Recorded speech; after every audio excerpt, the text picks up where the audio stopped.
그 지진 발생 이후에 네. 핵발전소 안전성 문제가 다시 또 지금 부각되고 있지 않습니까? 예, 예. 여기에 대한 방송사들의 보도 태도는 어떤가요? 일단은 불안감을 느낄 수밖에 없다는 점을 강조하는 방송사는 JTBC였다라고 볼 수 있습니다. 네. 대체로 손석희 앵커는 시민들의 불안감을 대변하고 있었고요. 반대로 또 전문가들이 필요 이상의 두려움을 갖지 않도록 사실관계를 정리하는 내용들을 또 잘 전해줬습니다. 예, 예. 제가 보기에 무조건 공포감을 갖게 하는 것도 나쁘고요. 무조건 안전하다라고 하는 것도 적절치 않은데요. 그렇죠. 이런 상황을 적절히 잘 전해줬다라고 이렇게 보이는 게 JTBC였습니다. 예.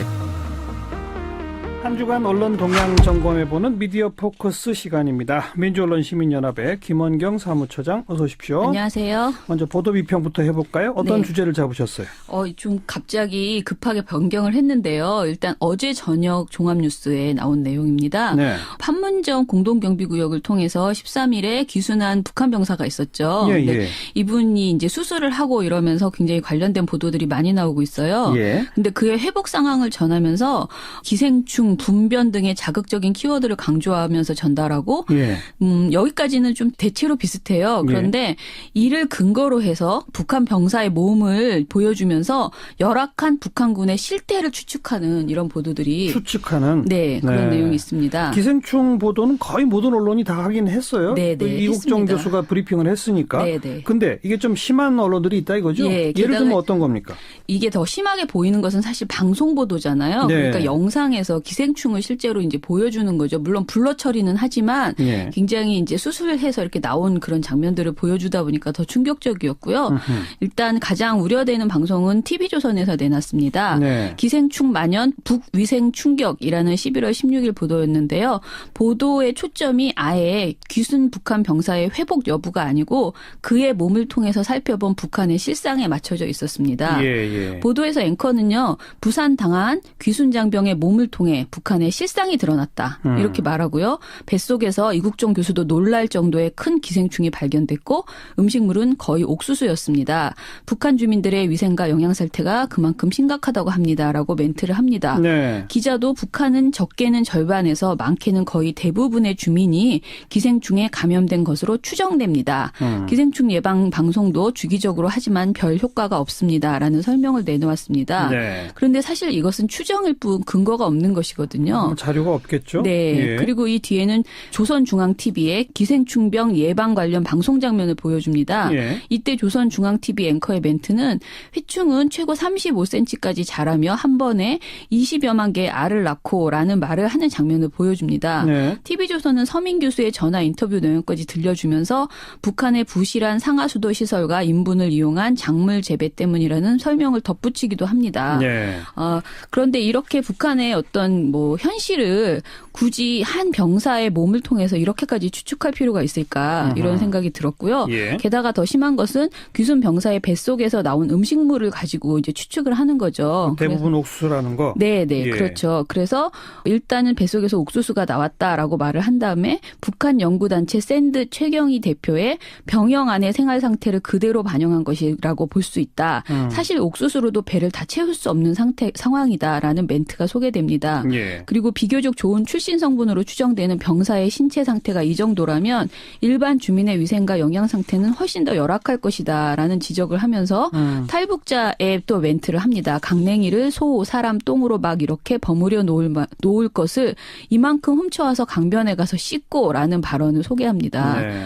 귀순 병사의 총체적인 건강 상태에 대한 설명은 보도 마지막 부분에 현재 별다른 합병증 없이 맥박 등 수치가 안정을 찾은 것으로 전해집니다가 전부입니다. 네. 이 귀순 병사는 북한의 열악한 상황을 증명하기 위해서 우리에게 나타난 어떤 표본이 아닙니다. 인간이고요. 예. 이분의 몸을 가지고 이렇게까지 추측을 하는 것은 굉장히 필요 이상의 상세하게 전달하는 것이 인권 침해의 소지가 있다. 이렇게 생각이 되고요. 단 한 사람의 몸 상태로 북한 전체의 상황을 추정하는 것도 무슨 의미가 있는 것인지. 글쎄 말이죠. 예. 네. 예, 비슷한 보도가 MBN에서도 있었습니다. 예. MBN도 마찬가지로 병사의 소장 길이는 우리나라 성인 남성의 4분의 3에 불과할 정도로 짧았다. 여기엔 옥수수 알갱이와 분변, 심지어 기생충까지 들끓었다 등의 내용들을 보도를 했고요. 네. 그러니까 기자가 20에서 30대로 추정되는 병사는 170cm가 채 안 되는 키에 60kg의 마른 체구였다. 발육이 부족한 탓인지 소장의 길이가 우리나라 우리나라 성인 남성 평균이 2m에도 못 미치는 150에서 160cm였다라는 설명을 내놓습니다. 네. 그런데 이것도 한 개인의 그냥 몸에 대해서 굳이 이렇게 추정할 필요가 있는가라는 생각이 들었습니다. 네. 제가 보기에는요, 전체적으로 이 보도들이 인권 보도 준칙을 어겼다는 생각이 듭니다. 우리 지금 국가인권위원회와 기자협회가 만든 인권 보도 준칙이란 것이 있는데요. 여기에서 인격권 해서 언론은 개인의 인격권, 명예, 프라이버시권, 초상권, 음성권, 성명권을 부당하게 침해하지 않아야 한다고 명시하고 있고요. 예. 그리고 특히 이 인권 보도 준칙에는 9장 북한 이탈 주민 및 북한 주민 인권 관련 조항이 있습니다. 별도로 그런 조항이 있어요? 네네. 왜냐하면 우리 언론이 북한 이탈 주민이나 북한 보도를 하면서 너무 인권 침해 많이 해왔거든요. 예, 그래서 특별히 이 조항이 들어갔는데 예. 여기 보면 언론은 북한 이탈 주민을 우리 사회의 구성원이라는 관점으로 접근해야 한다라고 정하고 있습니다. 그런데 TV조선과 MBN의 보도를 보면 귀순병사를 한 사람의 온전한 인격체로 생각하는 것이 아니고 북한의 실상을 증명할 소재로 다루는 듯한 태도를 보이고 있습니다. 예. 심지어 저는 정말 사람이 아닌 어떤 그 원숭이라든가 다른 동물을 그냥 이야기하는 것처럼 느껴질 정도였어요. 네. 그래서 알 권리라는 명분을 앞세워서 사람을 온전히 사람으로 대하지 않는 듯한 보도가 더 이상은 나오지 않는 게 좋겠다라는 그렇죠. 생각입니다. 그 귀순병사 빨리 좀 쾌유했으면 좋겠습니다. 네네. 아무튼 보도 비평 하나 더. 그 지진 발생 이후에 네. 핵발전소 안전성 문제가 다시 또 지금 부각되고 있지 않습니까? 예, 예. 여기에 대한 방송사들의 보도 태도는 어떤가요? 일단은 불안감을 느낄 수밖에 없다는 점을 강조하는 방송사는 JTBC였다라고 볼 수 있습니다. 네. 대체로 손석희 앵커는 시민들의 불안감을 대변하고 있었고요. 반대로 또 전문가들이 필요 이상의 두려움을 갖지 않도록 사실관계를 정리하는 내용들을 또 잘 전해줬습니다. 예, 예. 제가 보기에 무조건 공포감을 갖게 하는 것도 나쁘고요. 무조건 안전하다라고 하는 것도 적절치 않은데요. 그렇죠. 이런 상황을 적절히 잘 전해줬다라고 이렇게 보이는 게 JTBC였습니다. 예. 채널 A는 예상치 못한 큰 지진과 핵 발전소 가동 문제를 엮어서 언급하면서 걱정을 표현하는 내용들을 보도를 했고요. 네. 또 MBN은 이틀 내내 포항이 핵 발전소 밀집 지역임을 강조했습니다. 예. 반면에 TV조선의 경우는 문제없다는 결론을 내리려는 듯한 태도를 보였습니다. 아하. 예를 들면 기자가 다행히도 이번 역시 원전은 무사했습니다. 월성 원전 외에도 울진 한울원전, 영덕 신월성 원전 등 국내 원전 24기가 모두 정상 가동 중입니다. 그러면서 우려의 목소리를 조금씩 전하긴 하지만 결국은 걱정할 필요가 없다는 메시지를 전달하는 데 주력하는 모양새였습니다. 예. 문제는 지상파 3사라고 생각했는데요. 지상파 3사는 지진 당일인 15일에는 한수원 측 발표를 인용해서 문제없다는 점을 강조하는 보도만을 내놨습니다. 그래요. 핵발전소 관련 우려를 소개하거나 대형 지진의 가능성, 핵발전소 안전 문제를 연관시키는 보도는 15일 당일에는 없었습니다. 예. KBS 원전 가동 이상 없다. 예의 주시 중이라는 15일 보도에서는 국내 원전의 내진 성계는 0.2g으로 원전 부지의 지진 강도로는 6.5 수준이며 신고리 3, 4호기부터는 7.0으로 보강되었다 등으로 매우 안전한 쪽으로 핵심 방점을 찍어서 보도를 했습니다. 예. 지상파 3사가 추가 강진 가능성과 핵 발전소 안전 문제를 함께 엮어서 보도를 낸 것은 다음 날인 16일이었고요. 이때조차도 대체로 원자력계와 환경단체의 주장을 공방이다, 논란이다 등으로 나열해서 보여주는 정도의 보도 태도였습니다. 네. 정확히 말하자면 이번 지진 때문에 원전에 무슨 문제가 생긴 건 전혀 없습니다. 네. 국민 여러분 안심하십시오. 네. 이건 필요한 보도고. 그렇죠. 그런데 우리 원전은 내진 설계가 6.5, 7.0입니다. 네. 우리나라 지진은 7.0 이상이 날 가능성도 있답니다. 네. 이건 우리가 풀어야 할 숙제입니다. 예. 이게 맞는 거 아니에요? 그렇죠. 예. 근데 이게 대중 일반의 불안감도 사실은 보도에서 나와야 되는데요. 이런 부분이 지상파에서는 좀 굉장히 많이 감춰져 있고 알겠습니다. 안심해라 이런 내용 위주로 나왔다는 거죠. 그래요. 자, KBS MBC 상황 좀 다시 정리해 볼까요? 지금 MBC는 김장겸 사장 해임됐죠? 네. 언론노조 MBC 본부가 KBS 본부와 함께 경영진 사퇴를 요구하면서 총파업에 돌입한 지 71일 만에 김장겸 사장이 해임됐습니다. 13일 오후 박문진 이사회는요. 김장겸 사장 해임안을 5대1로 의결했고요. 곧바로 그 주주총회까지 열어서 해임을 최종 확정했습니다. 예. 이로써 이명박 박근혜 정부 아래서 국제팀장, 정치부장, 보도국장, 보도본부장, 사장까지 고속 승진하면서 승승장구했던 김장겸 사장이 취임 10개월 만에 해임이 된 것입니다. 네. 예. 해임 이후에 지금 MBC 상황은 어때요? 지금 MBC 상황은요.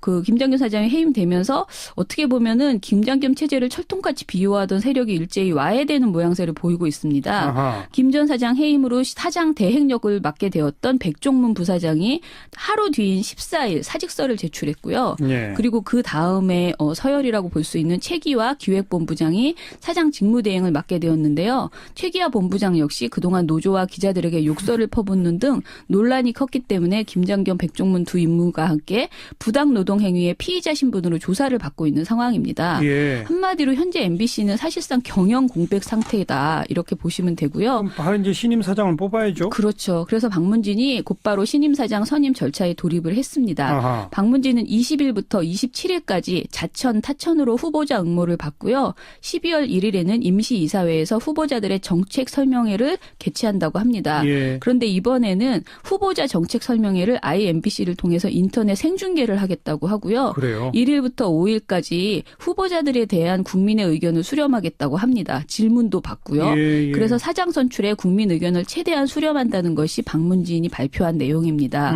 그리고 12월 7일 후보자 최종 면접으로 신임 사장을 선임하겠다 이렇게 발표를 했습니다. 예. 그러니까 길어도 한 달 내로 MBC 신임 사장이 나올 수 있다라고 보시면 되겠습니다. 그렇군요. 그리고 국민 의견도 많이 반영을 하겠다. 네네. KBS는 지금 뭐 이인호 이사장, 고대영 사장 모두 사퇴할 의향이 전혀 없어 보이죠? 네, 그런 발언들을 했습니다. 고대영 사장은 지난 9일에 KBS 구노조 파업 중단 이후 매일같이 KBS 본부 노조를 향해서 공세를 퍼붓고 있습니다. 14일 고대영 사장은 회사 입장을 내면서 KBS 본부의 파업은 불법이니 속히 업무에 복귀하라고 요구했습니다. 네. 16일에도 입장을 내서 지진이라는 국가적 재난이 발생했으니 불법 파업을 접고 복귀하라고 요구했습니다. 예. KBS 본부는 모순이라고 반박을 했어요. 사측 주장과는 달리 KBS 본부의 파업이 단 한 번도 불법 판결을 받은 적이 없다라는 것과 사측이 징계 및 업무방해 혐의 고소 등 압박을 받을 때도 오히려 부당징계 판정과 업무방해 무혐의 판결이 나왔었다라고 반박을 했습니다. 그동안의 파업도 사측은 항상 불법 파업이라고 했는데 그렇죠. 결국 법원에 가면 다 합법 파업으로 그렇죠. 나왔다. 네. 예. 그리고 이인호 이사장은 더 확고한 입장문을 냈습니다. 16일 나온 입장문에서 이인호 이사장이 KBS 본부가 부당하게 이사들을 압박하고 있다. 노조는 방송 장악하려는 정권의 홍위병이다. 현재 진행 중인 KBS 이사들에 대한 감사는 정부의 방송 장악 시도라고 이렇게 노골적인 표현들을 섞어가면서 예. 주장을 했습니다. 예. 고대영 사장의 임기 보장이 방송 독립을 수호하는 것이라고 말했어요. 예. 여기서 현재 자유한국당이 주장하는 방송법 개정안 통과를 함께 요구하기도 했습니다. 지난 9일에 KBS 구노조 역시 똑같이 방송법 개정안 통과를 조건으로 파업을 접었잖아요. 그렇죠. 그래서 아무래도 자유한국당, 이인호 이사장, 고대영 사장, KBS 구노조가 삼각동맹으로 방송법 개정 프레임으로 지금 현재의 상황을 돌파하려는 것 아니냐 이런 분석을 하고 있습니다. 예. 그리고 KBS 본부는요. 국정원에서 200만 원을 받고 뉴스를 빼준 역사상 최악의 인물을 사장으로 세운 이인호 이사장 그리고 친일 옹호 독재 미화를 하면서 KBS의 친일을 금기어로 만들었던 이인호 이사장의 사퇴를 요구하는 이런 목소리들을 계속 내고 있습니다. 예. 또 KBS 그 구 여권 이사들이 업무 추진비 관련해서 의혹받고 있잖아요. 네. 그 감사는 어떻게 진행됐나요? 감사가 지금 이제 감사는 사실은 다 끝났고요. 발표가 이제 나와야 되는데 아직 안 나와서 기다리고 있습니다. 예. 아시다시피 KBS 이사들의 경우 법인카드 형태로 업무 추진비를 받고 있는데요. 연구 등 이사로서의 공적 업무 수행에 필요한 경비만을 카드로 쓸 수 있습니다. 네네. 이사회 회의 때마다 나오는 회의 참석 수당까지 합하면 대략 한 달에 380만 원 정도가 이사들이 받게 된다고 합니다. 예. 근데 이 돈을 사적으로 부당하게 사용했다는 정황이 나온 건데요. 예를 들어서 강규영 구 여권 이사의 경우 애경 카페, 도구쇼 뒤풀이, 주말 공휴일 백화점 쇼핑, 클래식 공연 관람 등에 결제한 행적이 나왔었죠. 그렇죠. 그래서 이것을 지금 감사원이 특별감사를 진행을 했고요. 지난 14일에 모든 절차는 마무리된 것으로 파악되고 있습니다. 예. KBS 본부와 시민단체들은 8일과 9일 잇따라서 감사원 앞에 가서 기자회견을 열고 조속하고 철저한 감사 및 징계 조치를 요구를 했습니다. 예. 그러니까 감사원에서 제대로 된 감사 결과를 내놓으면서 방송통신위원회에 KBS 이사에 대한 뭐 해임 등을 요구하는 그런 의견서를 요청해라 감사원에서 네. 이런 요구를 하는 것입니다. 일단 감사는 끝났고 감사원의 발표가 곧 예정돼 있다. 네, 그렇습니다. 그런데 KBS 내부 감사팀도 무슨 조치를 하고 있다면서요? 그건 그렇죠. 뭐죠? 그 강규영, 이원일 등 구 여권 이사들이 자신들은 전혀 문제가 없다라고 하면서 오히려 KBS 본부가 자신들의 업무 추진비 사용 내용을 알게 된 경위가 무엇이냐. 그것이 불법이다라면서 노조가 업무 추진비 사용 내역을 알게 된 거 그게 네. 불법이다? 네. 그러면서 처벌을 요구를 했습니다. 예. 심지어 강규영 이사는 노조가 해킹한 것 아니냐는 발언을 하기도 했는데요. 음흠. KBS 노조의 입장은 어이가 없다는 반응을 내고 있습니다. KBS 본부는 영국 BBC의 경우에 업무 추진비 사용 내역을 아주 작은 단위까지 모두 홈페이지에 공개하고 있고 스스로 투명하게 공개하지는 못할 망정 도둑을 잡으라는 신고자를 탓하고 있다라고 네. 비판을 했습니다. 예. 그런데 KBS 감사실이 바로 이 부분을 문제 삼고 나섰습니다. KBS ERP 시스템에 접속한 것으로 의심된다면서 KBS 본부 조합원들에 대한 전방위적인 감사에 착수를 한 것이에요. 그러니까 내부의 전산 시스템인 모양이죠. ERP 시스템이. 네. 그럼 예. 그 KBS 직원들은 거기에 접속할 수 있는 거죠. 그렇죠. 그리고 그걸 통하면 KBS 이사들의 업무 추진비 내역을 파악할 수 있는 거죠. 그렇죠. 그런데요. 예, 그래서 KBS 노조는 이것은 탄압이다라고 해석을 하고 있고요. KBS 구 여권 이사들은 업무 추진비 관련 의혹이 터진 직후부터 이사회를 통해서 계속 업무 추진비 사용 내역을 캐내고 발설한 자들을 처벌하라고 요구해 왔어요. 네. 이것을 감사실이 받아들여서 감사를 시작한 거죠. KBS 감사실은 감사에 응하지 않으면 감사 방해 행위로 처벌하겠다는 입장까지 내놨습니다. 어허. 지금 KBS 본부는 KBS 감사실이 구 여권 이사들의 노조 탄압 요구를 수용한 것에 불과하다면서 작금의 감사는 수신료 유용을 폭로한 공익 제보에 대한 청부 감사라고 강력히 반발하고 있는 상황입니다. 예. KBS의 사측은 아주 강력하게 저항하는 예, 그렇죠. 노조에 대해서도 강한 공격을 압박을 하는 하고 있는 상황. 그런 양상이 계속되고 있군요. 네네. 여기까지입니다. 민주언론 시민연합 김원경 사무처장 수고하셨어요. 감사합니다. 중앙TV 앵커의 멘트는 회충은 최고 35cm까지 자라며 한 번에 20여만 개의 알을 낳고라는 말을 하는 장면을 보여줍니다. 네. TV조선은 서민 교수의 전화 인터뷰 내용까지 들려주면서 북한의 부실한 상하수도 시설과 인분을 이용한 작물 재배 때문이라는 설명을 덧붙이기도 합니다. 네. 그런데 이렇게 북한의 어떤 뭐 현실을 굳이 한 병사의 몸을 통해서 이렇게까지 추측할 필요가 있을까 이런 생각이 들었고요. 예. 게다가 더 심한 것은 귀순 병사의 뱃속에서 나온 음식물을 가지고 이제 추측을 하는 거죠. 대부분 옥수수라는 거. 네, 예. 그렇죠. 그래서 일단은 뱃속에서 옥수수가 나왔다라고 말을 한 다음에 북한 연구단체 샌드 최경희 대표의 병영 안의 생활 상태를 그대로 반영한 것이라고 볼 수 있다. 사실 옥수수로도 배를 다 채울 수 없는 상황이다라는 멘트가 소개됩니다. 예. 그리고 비교적 좋은 출신 성분으로 추정되는 병사의 신체 상태가 이 정도라면 일반 주민의 위생과 영양 상태는 훨씬 더 열악할 것이다라는 지적을 하면서 탈북자에 또 멘트를 합니다. 강냉이를 소, 사람 똥으로 막 이렇게 버무려 놓을 것을 이만큼 훔쳐와서 강변에 가서 씻고라는 발언을 소개합니다. 네. 귀순 병사의 총체적인 건강 상태에 대한 설명은 보도 마지막 부분에 현재 별다른 합병증 없이 맥박 등 수치가 안정을 찾은 것으로 전해집니다가 전부입니다. 네. 이 귀순 병사는 북한은 구장, 북한 이탈 주민 및 북한 주민 인권 관련 조항이 있습니다. 별도로 그런 조항이 있어요? 네네. 왜냐하면 우리 언론이 북한 이탈 주민이나 북한 보도를 하면서 너무 인권 침해 많이 해왔거든요. 예, 그래서 특별히 이 조항이 들어갔는데 예. 여기 보면 언론은 북한 이탈 주민을 우리 사회의 구성원이라는 관점으로 접근해야 한다라고 정하고 있습니다. 그런데 TV조선과 MBN의 보도를 보면 귀순 병사를 한 사람의 온전한 인격체로 생각하는 것이 아니고 북한의 실상을 증명할 소재로 다루는 듯한 태도를 보이고 있습니다. 예. 심지어 저는 정말 사람이 아닌 어떤 그 원숭이라든가 다른 동물을 그냥 이야기하는 것처럼 느껴질 정도였어요. 네. 그래서 알 권리라는 명분을 앞세워서 사람을 온전히 사람으로 대하지 않는 듯한 보도가 더 이상은 나오지 않는 게 좋겠다라는 그렇죠. 생각입니다. 그 귀순 병사 빨리 좀 쾌유했으면 좋겠습니다. 네네. 아무튼 보도 비평 하나 더. 그 지진 발생 이후에 네. 핵발전소 안전성 문제가 다시 또 지금 부각되고 있지 않습니까? 예, 예. 여기에 대한 방송사들의 보도 태도는 어떤가요? 일단은 불안감을 느낄 수밖에 없다는 점을 강조하는 방송사는 JTBC였다라고 볼 수 있습니다. 네. 대체로 손석희 앵커는 시민들의 불안감을 대변하고 있었고요. 반대로 또 전문가들이 필요 이상의 두려움을 갖지 않도록 사실관계를 정리하는 내용들을 또 잘 전해줬습니다. 예, 예. 제가 보기에 무조건 공포감을 갖게 하는 것도 열악한 상황을 증명하기 위해서 우리에게 나타난 어떤 표본이 아닙니다. 인간이고요. 예. 이분의 몸을 가지고 이렇게까지 추측을 하는 것은 굉장히 필요 이상의 상세하게 전달하는 것이 인권 침해의 소지가 있다. 이렇게 생각이 되고요. 단 한 사람의 몸 상태로 북한 전체의 상황을 추정하는 것도 무슨 의미가 있는 것인지. 글쎄 저는, 말이죠. 예. 네. 예, 비슷한 보도가 MBN에서도 있었습니다. 예. MBN도 마찬가지로 병사의 소장 길이는 우리나라 성인 남성의 4분의 3에 불과할 정도로 짧았다. 여기엔 옥수수 알갱이와 분변, 심지어 기생충까지 들끓었다 등의 내용들을 보도를 했고요. 네. 그러니까 기자가 20에서 30대로 추정되는 병사는 170cm가 채 안 되는 키에 60kg의 마른 체구였다. 발육이 부족한 탓인지 소장의 길이가 우리나라 성인 남성 평균이 2m에도 못 미치는 150에서 160cm였다라는 설명을 내놓습니다. 네. 그런데 이것도 한 개인의 그냥 몸에 대해서 굳이 이렇게 추정할 필요가 있는가라는 생각이 들었습니다. 네. 제가 보기에는요, 전체적으로 이 보도들이 인권 보도 준칙을 어겼다는 생각이 듭니다. 우리 지금 국가인권위원회와 기자협회가 만든 인권 보도 준칙이란 것이 있는데요.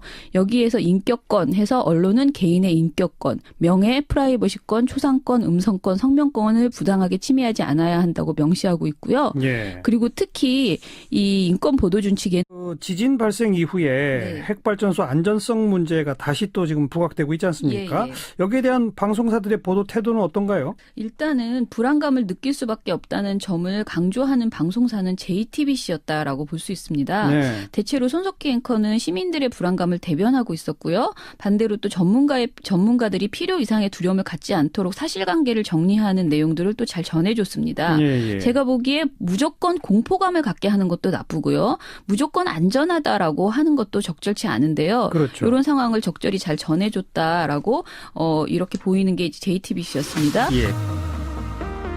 한 주간 언론 동향 점검해보는 미디어 포커스 시간입니다. 민주언론시민연합의 김원경 사무처장 어서 오십시오. 안녕하세요. 먼저 보도 비평부터 해볼까요? 어떤 네. 주제를 잡으셨어요? 좀 갑자기 급하게 변경을 했는데요. 일단 어제 저녁 종합뉴스에 나온 내용입니다. 네. 판문점 공동경비구역을 통해서 13일에 기순한 북한 병사가 있었죠. 예, 근데 예. 이분이 이제 수술을 하고 이러면서 굉장히 관련된 보도들이 많이 나오고 있어요. 예. 근데 그의 회복 상황을 전하면서 기생충, 분변 등의 자극적인 키워드를 강조하면서 전달하고 예. 여기까지는 좀 대체로 비슷해요. 그런데 이를 근거로 해서 북한 병사의 몸을 보여주면서 열악한 북한군의 실태를 추측하는 이런 보도들이 추측하는. 네, 그런 네. 내용이 있습니다. 기생충 보도는 거의 모든 언론이 다 하긴 했어요. 네, 그 네, 이국정 했습니다. 교수가 브리핑을 했으니까. 네, 네. 근데 이게 좀 심한 언론들이 있다 이거죠? 예, 예를 게다가 들면 어떤 겁니까? 이게 더 심하게 보이는 것은 사실 방송 보도잖아요. 네. 그러니까 영상에서 기생충을 실제로 이제 보여주는 거죠. 물론 블러 처리는 하지만 예. 굉장히 이제 수술해서 이렇게 나온 그런 장면들을 보여주다 보니까 더 충격적이었고요. 일단 가장 우려되는 방송은 TV조선에서 내놨습니다. 네. 기생충 만연 북위생 충격이라는 11월 16일 보도였는데요. 보도의 초점이 아예 귀순 북한 병사의 회복 여부가 아니고 그의 몸을 통해서 살펴본 북한의 실상에 맞춰져 있었습니다. 예, 예. 보도에서 앵커는요. 부산 당한 귀순 장병의 몸을 통해 북한의 실상이 드러났다. 이렇게 말하고요. 뱃속에서 이국종 교수도 놀랄 정도의 큰 기생충이 발견됐고 음식물은 거의 옥수수였습니다. 북한 주민들의 위생과 영양 상태가 그만큼 심각하다고 합니다라고 멘트를 합니다. 네. 기자도 북한은 적게는 절반에서 많게는 거의 대부분의 주민이 기생충에 감염된 것으로 추정됩니다. 기생충 예방 방송도 주기적으로 하지만 별 효과가 없습니다라는 설명을 내놓았습니다. 네. 그런데 사실 이것은 추정일 뿐 근거가 없는 것이거든요. 자료가 없겠죠? 네. 예. 그리고 이 뒤에는 조선중앙TV의 기생충병 예방 관련 방송 장면을 보여줍니다. 예. 이때 조선